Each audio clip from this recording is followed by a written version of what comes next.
Нұрат районының 4 округында Бірдем Россия партиясына Олгатаба жерлі хакимиятке депутаттар сайлау үшін кандидаттарға олдан тауыш беру өтті.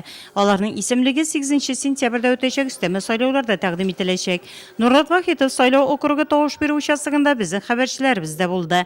Әлеге округ бойынша тауыш берушілер исемлігінде 50 кіші. 8 сентябрьда өтешек сайлауларда жерлі хакимиятке депутатлыққа тәқдим ителешек кандидаттарға олдан тауыш беру районында бірінші тапқыр өткәрілді.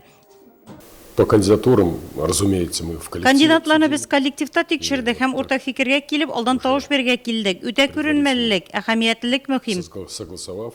Безнең районда 5 округыбыз бушадылар. Аннан без Единая Россия партиясы 4 округта участвовать итәбез инде.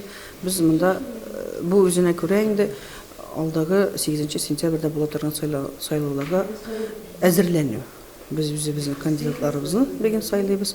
Ondan sonra da alarına kandidat etip выдвигательlerге 8 sentyabrda saylovlarda qatnashsınlar için. Кандидатларын исемләре халыкка таныш. Кандидат итеп партия әгъзалары гына түгел, әтеләсә кем үзен тәкъдим итә алу мөмкинлеге дә бар.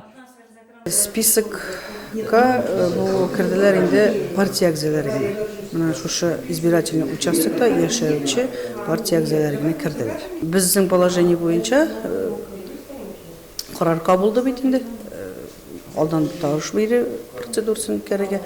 Нарысын үзебезнең халкыбызга җиткердек. И теләгән кешеләр обязательно партия әгъзалары гына түгел, теләсәк һәр кеше безнең районныкы, шәһәрнеке үзенең инде катнашуын белдертергә хакы бар иде. Сайлау округларына тавыш беру участоклары иртәнге 8-дән кичке 8-гә кадәр эшләде. Нуратлар бу юлы да җирле хакимияткә депутатлыкка кандидатларга алдан тавыш бирүдә активлык күрсәтте.